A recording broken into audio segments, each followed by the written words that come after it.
Hello and welcome to another episode of our Healthier Michigan Table Talks. This is presented by Blue Cross Blue Shield of Michigan. I'm your host, Chuck GAIDICA. I'll be hosting this virtual table talk today. Like most things in our lives, we've had to adapt and adjust the format just a little bit because of the ongoing pandemic. And, it's going to be the center of our conversation today as we deal with a lot of things that kind of rotate around the pandemic as if all of life doesn't now. This pandemic, for many of us, has taken a toll in different ways on our spiritual health, our emotional health, mental health, relational health, spiritual health for so many. And as we approach this holiday season, now you can superimpose an umbrella that can sometimes be a stressful time all by itself, the holidays. And so now we've got all of this to deal with coming at us in the next several months.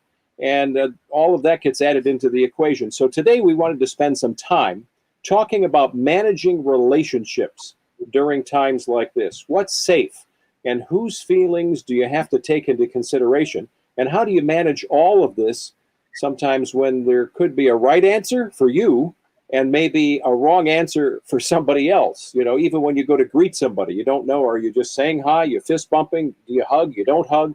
So we're going to cover a little bit of everything today in a conversational style and format, so we hope that you enjoy that. I'm joined by a few guests who have all experienced COVID-19 in different ways, and I'd like to give each of them an opportunity to introduce themselves. Dr. Kristen Gregory, why don't we start with you? How are you doing? I'm doing great. Hi, I'm Dr. Gregory. I'm one of the medical directors for behavioral health at Blue Cross Blue Shield of Michigan. And Allison SHIMP, you're at home, I take it. How are you? Hi, yes, I'm good, thanks. I am working from home. I am a social media manager for Blue Cross Blue Shield of Michigan. And Wendy DELANO, you doing okay? Doing okay. I'm a mom of two. I have a high school freshman and a sixth grader. So school at home is interesting, and my husband working from home. So lots of computer time. Well, Wendy, why don't we start with you, because you're experiencing the things you just shared with us, and I know I will say this up front. We're going to ask you to share so you feel comfortable about how deep we go into your personal life and how COVID-19 is affecting you. But do a little deeper dive for us, Wendy, on having a child at home, your husband's at home. Talk us through all that you've experienced during this pandemic. Well, my husband's been home since the beginning, and he's made a little office downstairs, and everything went smooth with that. The kids started school online, but they did go back in October. And then just a week ago, the high school was going to take a pause for a week. My son was still going.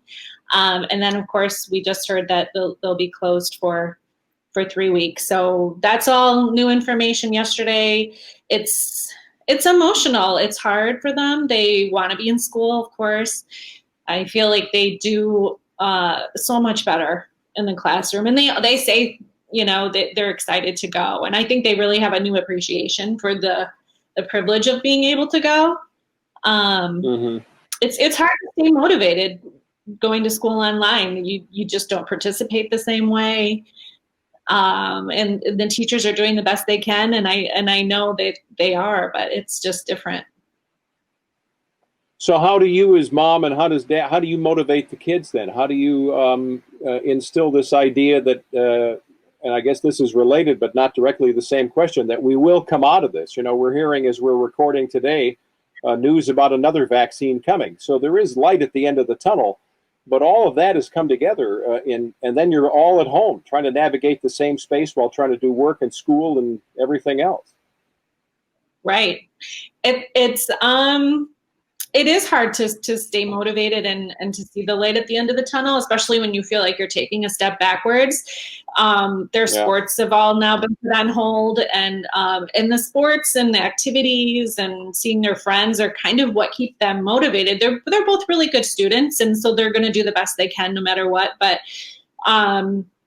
we just try to keep positive and it changes everything just being home alone. But we try to keep them in contact with their friends, but just on maybe a little bit more limited basis than before. Yeah. I don't know what the right thing is to do, but I feel like we're just kind of trying to do what's best for at the moment. And that's part of this, for all of us. We've got 5 grown kids. They're out of the house, but now we've got 3 grandkids, a couple of which have been coming over for us to help with virtual kindergarten and virtual school. And you don't have the right answer. That alone is stressful because, as a parent or grandparent, you're saying, I've got to know A to B. That's the answer. And in this case, sometimes A to B is kind of fuzzy, Yes, and you have a lot of people who have different opinions on what you're doing and what other people should, what they're doing, what you're doing. It's hard to see people not get along about all of this. Yeah. Well, thanks. Allison, how are you navigating this time of the pandemic? I'm actually doing really well. It's not lost on me that I am very lucky and probably have it easier than most just because of where I am in life. I'm single, I live alone, I have no children, and I have the ability to work from home full time. So for me, it's more about kind of curbing social impulses as much as I can, and keeping kind of the safety of those in my community top of mind. I do live right in downtown Detroit, and I live in a high-rise apartment building, and I have a couple friends who also live in the same building. So we joke that we're kind of in an adult dormitory, and we have coined ourselves the inner circle. So I do have a few friends who I guess you could say we're almost in the same household, just because we're in the same building. But for me, I would say it's more on the social side of things that I've seen the most change. And how has that impacted you directly outside of your smaller circle of friends? What does that mean for you, the social side? I used to be involved in, I would do like Detroit sports leagues, or I used to spend a lot of time in the summers previously. Some of the great things about living in downtown Detroit was I had walking access to sporting events and concerts, and some nightlife on occasion, and restaurants, ton of great restaurants that pop up. And so just making sure that I'm conscious of the risk of each of those activities that are still available to me, and eliminating the ones that I just feel are too risky for myself, and in continuation of that, the people that I do come into contact with, even though it's a much smaller social circle than it used to be. And I'd say that's probably another kind of key point, is having to have those tough conversations maybe with people about not being able to see them in person. Everyone has their own level of what they consider acceptable risk for their health and the health of those around them. And it's making sure that you're surrounding yourself with people who have the same ideas about an acceptable level of risk as you do. And maybe saying, as much as I love you and as much as I would love to come to the birthday that you're having, you've invited 20 people and I just really don't feel comfortable with that. So those are probably the biggest changes that I've faced. And you've got a unique situation, maybe because, and I don't want to get too personal, so you just slap me and tell me I'm going down the wrong path here. But you got a dating life, I assume, right? I mean, now you've got all kinds of other things to ask. It's not just I was just making an assumption. I don't know, but that's a different perspective. Yeah. So online dating is still a thing. I have had, I guess, since the start of March, a kind of various different styles of dates, to be honest. I've had ones where I've started with a phone call with someone. Pretty much all the dating that I have done where I've seen someone in person has been an outdoor activity or something where we can meet outside.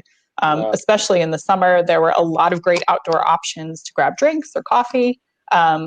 Making sure that, and being upfront with the other person when you're first talking and saying, hey, I'd like to meet up with you, but it's got to be outside. I would feel more comfortable if we both wear a mask. One of my other girlfriends and I joked about the awkwardness actually of leaving a date with someone and doing that thing where you're like, oh, do I would normally hug you, but I'm not going to hug you. And I'm sorry. And don't take offense, but I'm just kind of like, we were joking that one time I just completely didn't know what to do. And I saluted as I left. I was like, well, that is what it is. I hope he thought that was funny and not really weird.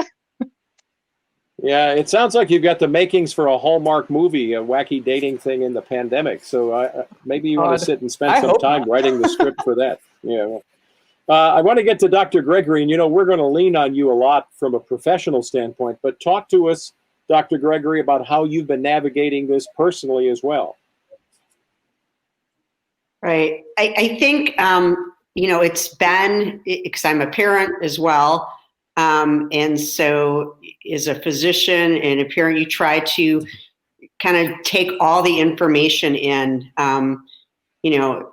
It's been difficult, as Wendy said, it's been very hard on kids, I think, to have to give up some of the things that they've been asked to give up, and maybe at their younger age, not necessarily understanding what exactly the request is for, and having to not be able to do the social things that they used to do, or we have had to have conversations with my daughter about how many people were going to be at a certain party, or is it really safe, even though your cheer gym opened up, is it really safe to be able to do that and still get to go see grandma? I know we've had a lot of discussions lately about Thanksgiving and what we're going to do, because I have a 16-year-old and a 21-year-old who's up at Michigan State.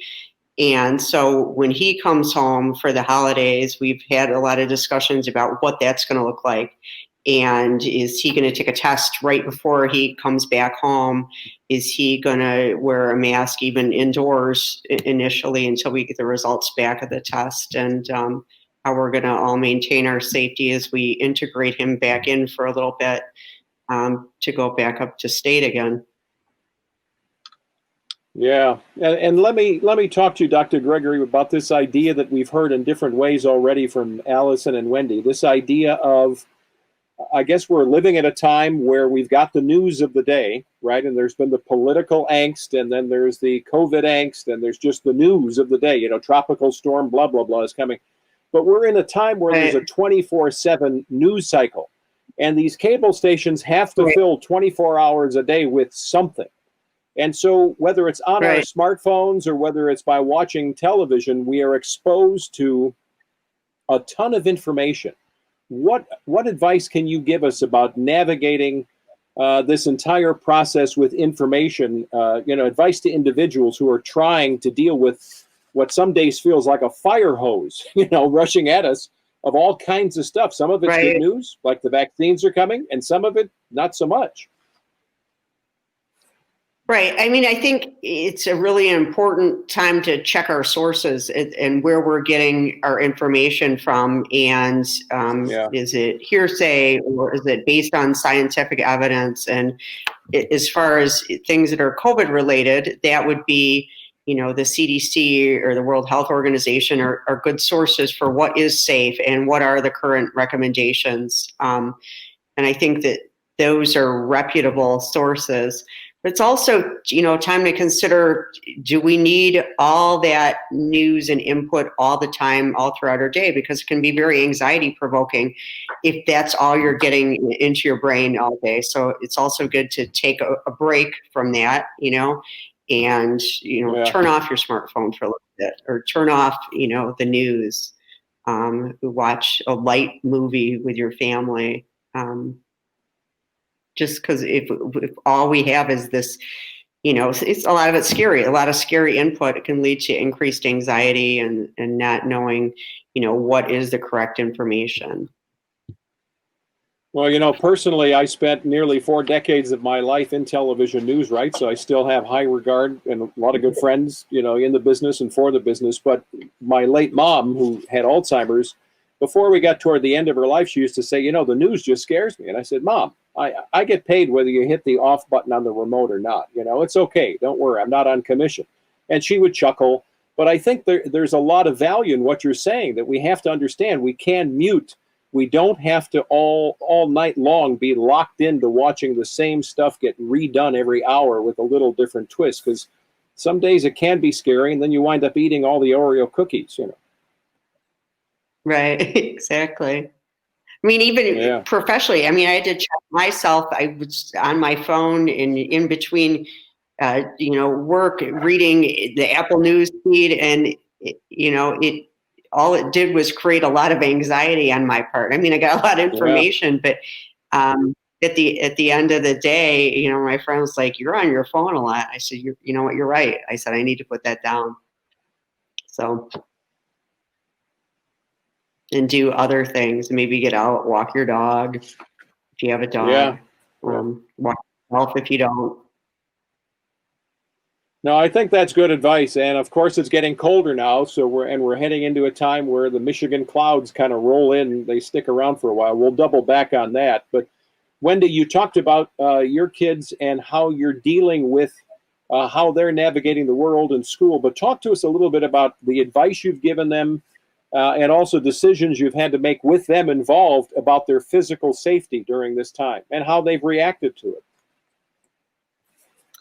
They have been so great about wearing masks, and they've had no problem wearing masks at school.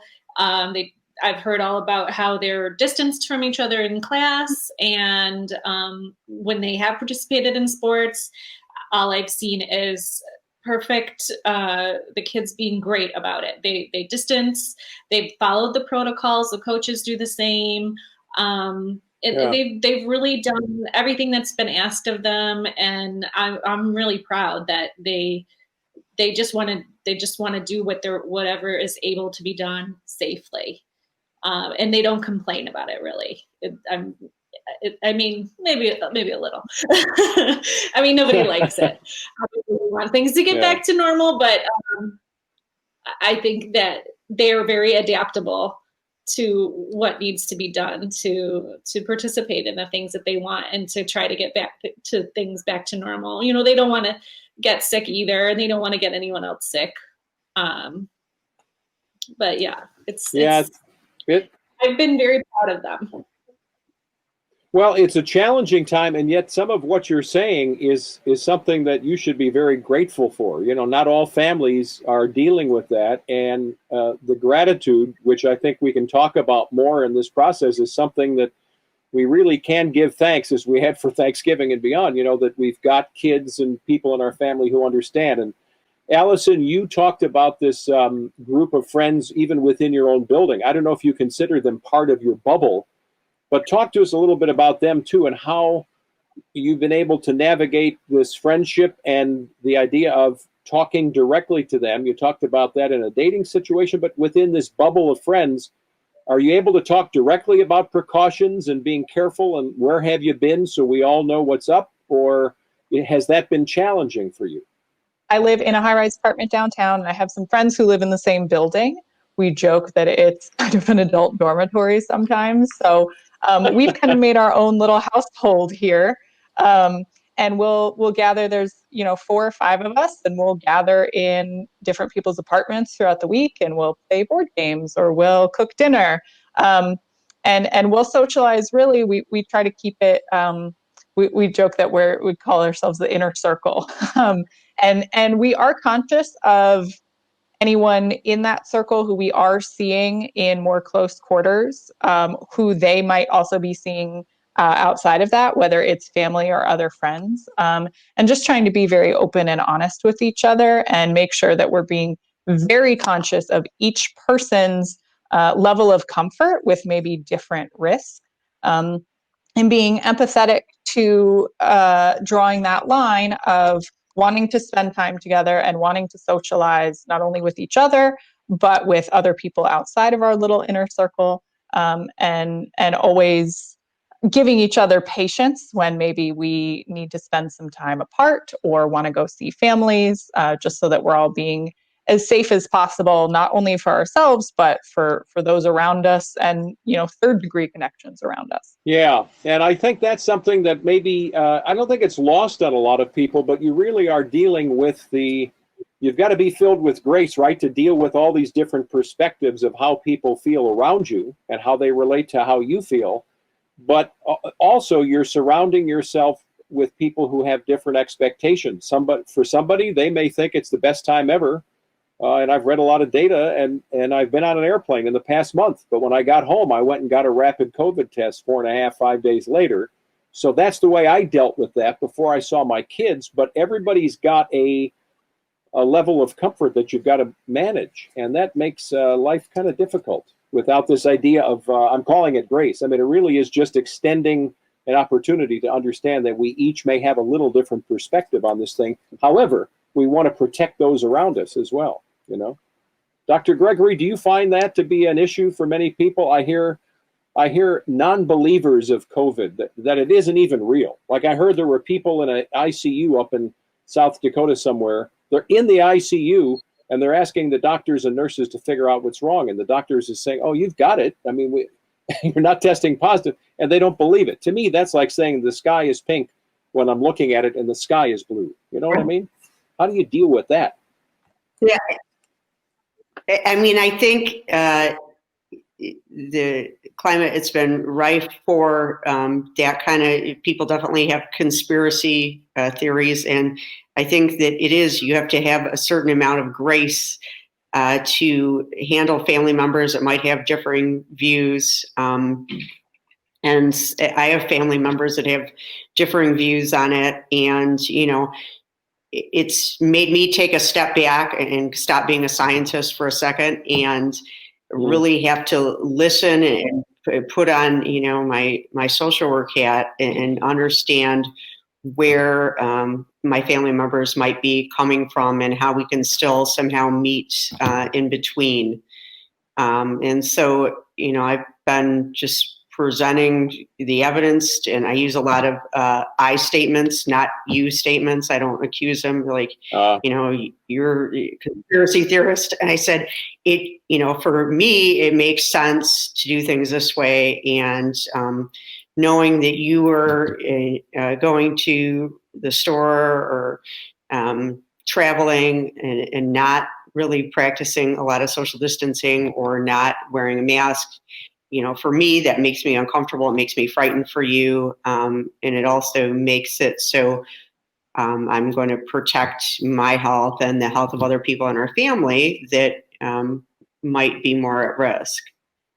And so I think if I don't say, you know, you better do this, it seems to be going a lot better than in making accusatory statements. I just keep it, you know, it makes me feel unsafe, or it makes me, you know, worried for the safety of the other people in the family.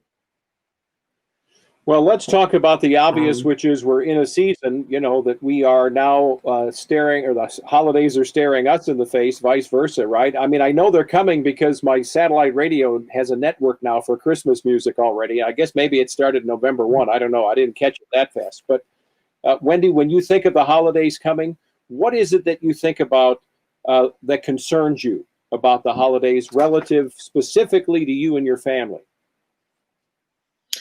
Well, we have a couple of family members who are very high risk. They have lung issues that if they were to get this, it would be devastating. So it is really scary. We've decided not to do Thanksgiving with them in hopes that we can spend Christmas together. But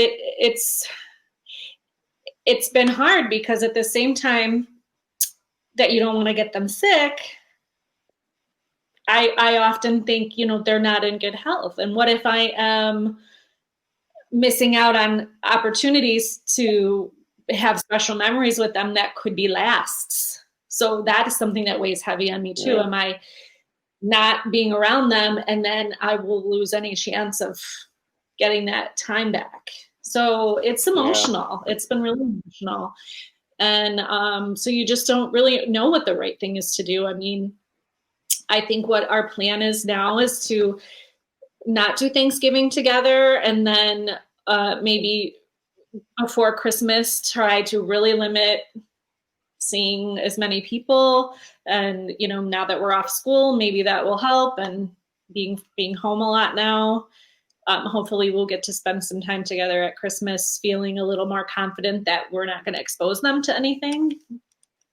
Yeah. That's been my main concern, is just missing out on special time and memories with important family members.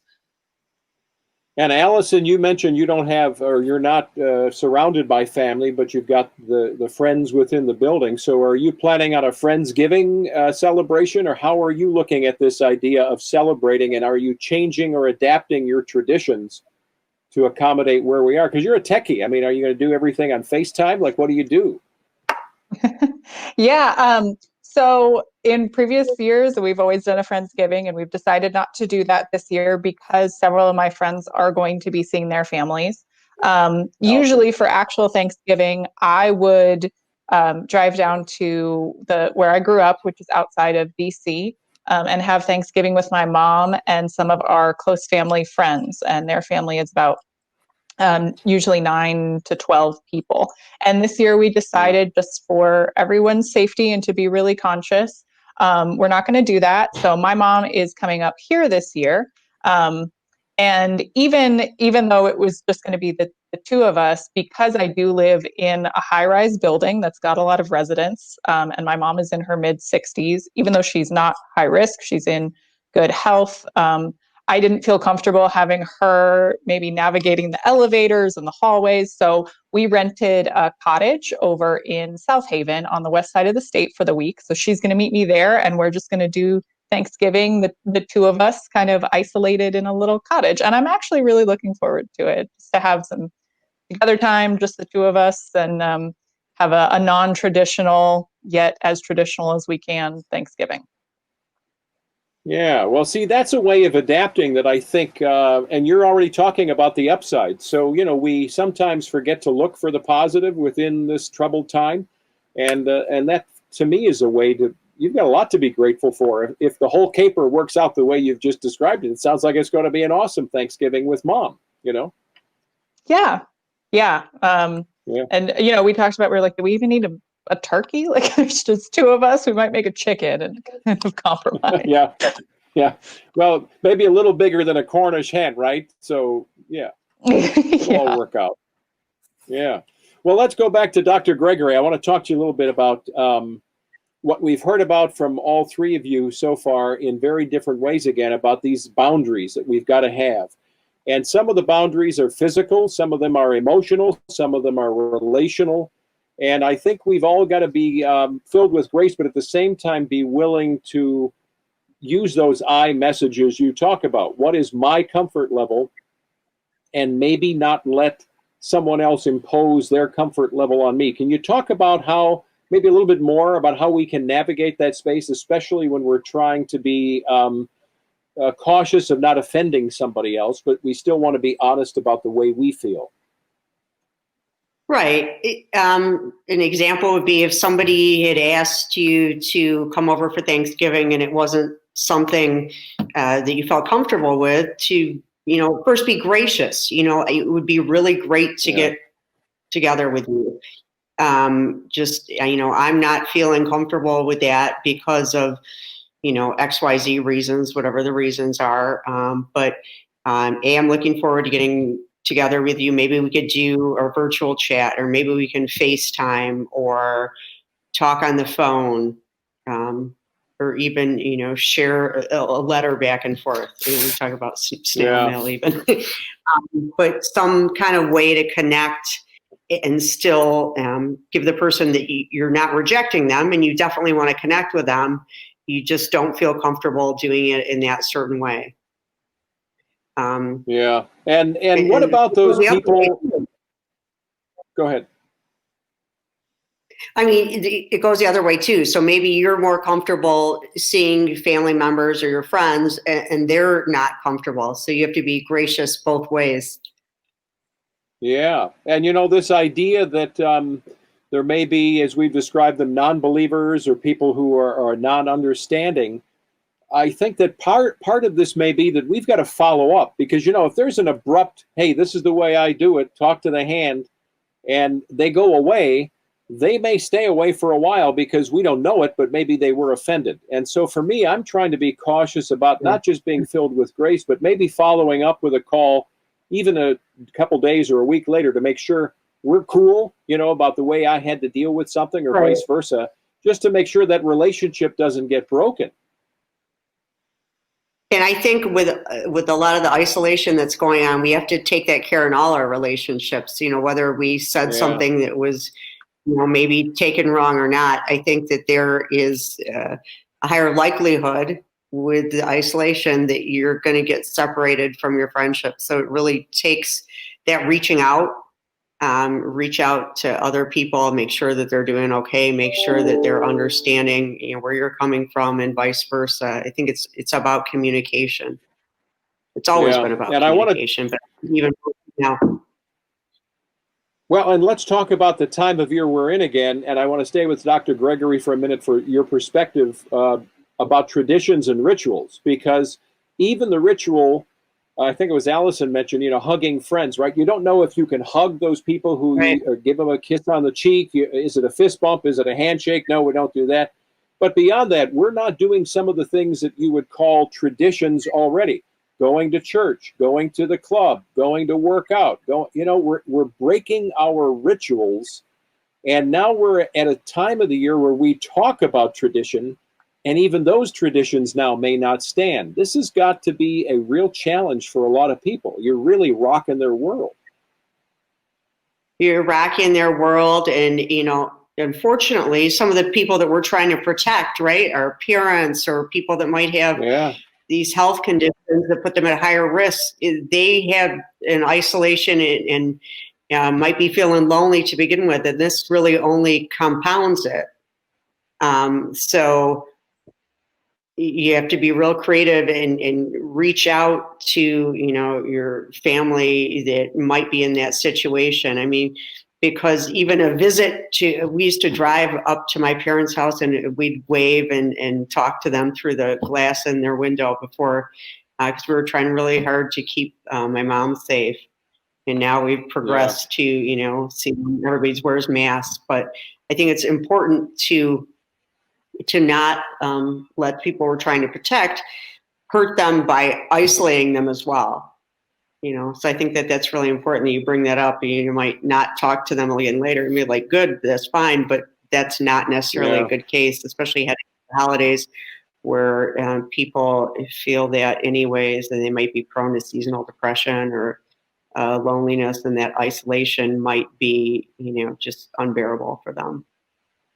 And the separation anxiety, which you're speaking of, I mean, I can understand why adopting and purchasing dogs and cats is off the charts, you know, the past 9 months, because we're separate. The whole idea of the phrase social distancing, we are socially distancing ourselves from the people who we find great comfort in being surrounded by and with.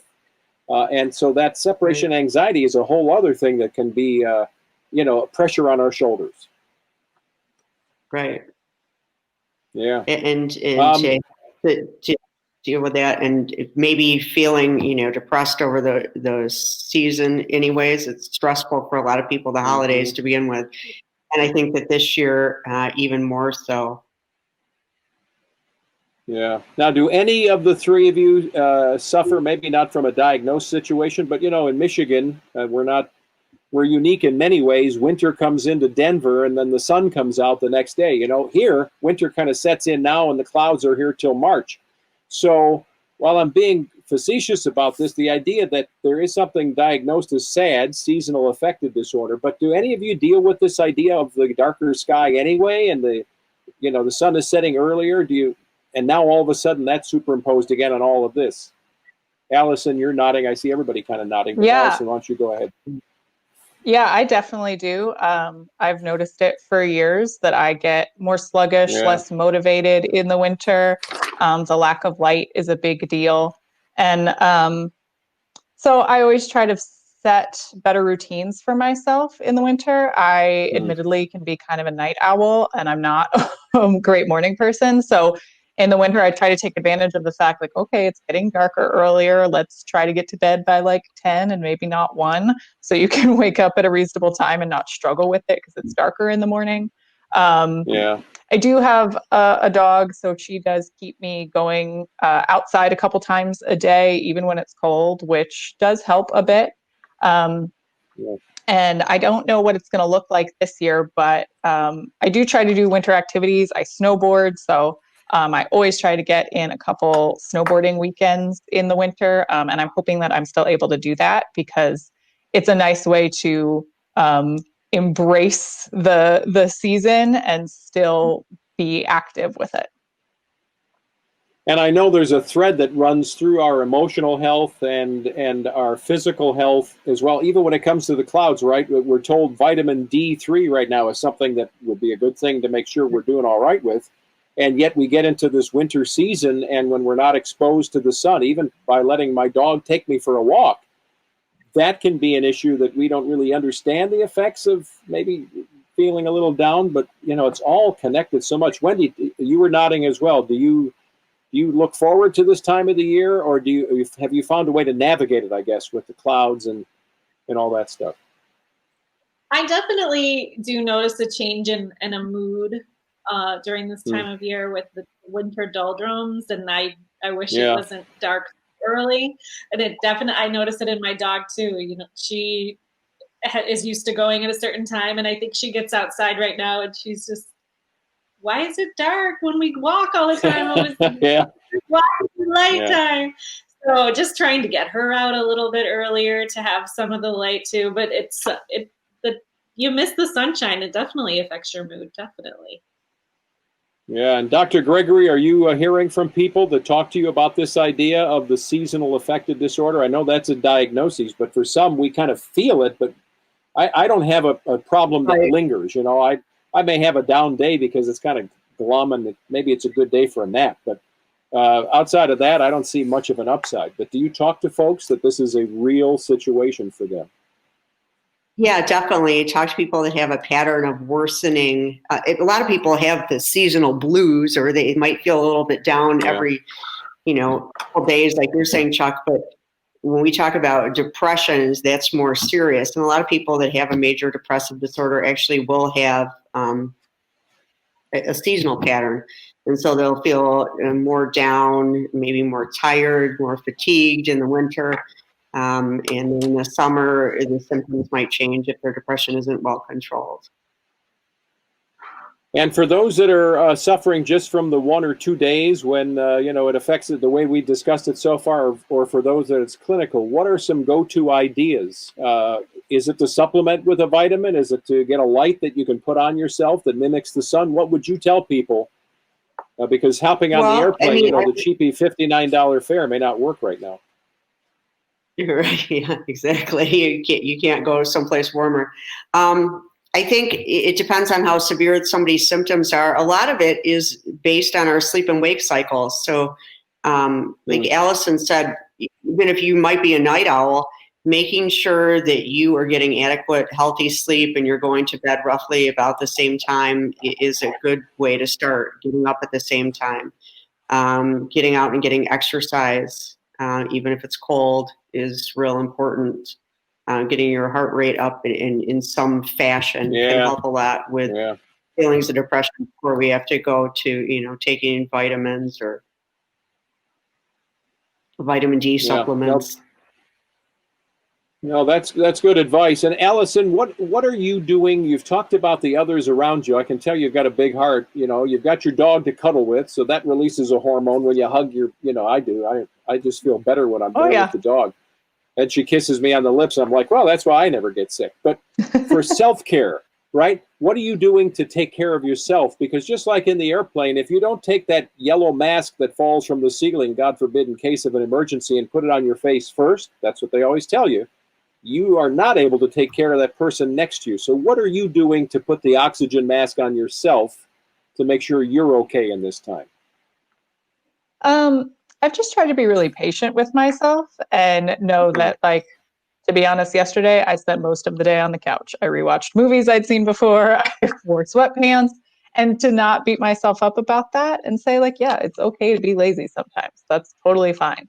I also do try to keep a workout regimen because I just always feel better if I've been physically active or worked on my physical fitness. Even if that means just doing something in my own living room, kind of an at-home video workout. And having other people to kind of hold you accountable to. I personally do better with a schedule of things. So if, say my friends who live in the building, we try to schedule like maybe Wednesdays is board game night, and just knowing that I have that coming up and to look forward to, I think is also kind of a form of self-care. Because it gives you something that you have set that you're going to do, and there's other people involved, so you can't put it off. And Wendy, what about that specific notion of gratitude and mindfulness? What are you doing to take care, in a sense of taking care of yourself? What are you doing to make sure you're well, and that for those times where you do see the blessings that come from your family around you, as much as that is going on, that you're saying, I'm really thankful that this has happened in my life now? How do you manage that? There's been so much that we've missed out on. I've tried to just be really grateful for everything that we have been able to do, and I try to keep that in mind as opposed to all the things that we can't do.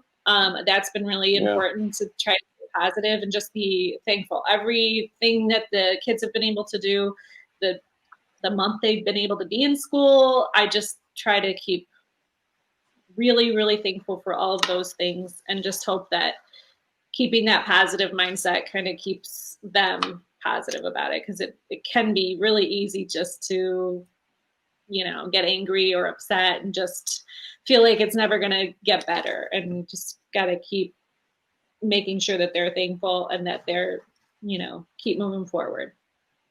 Yeah. And Dr. Gregory, as we wrap up here today with this Table Talks, let's deal with this this idea of, we've talked about managing our own expectations, but talk about that, our emotions, acknowledging that it's okay. Maybe it's a time to cry. Maybe it's a time to jump up and down, because this is a relative situation.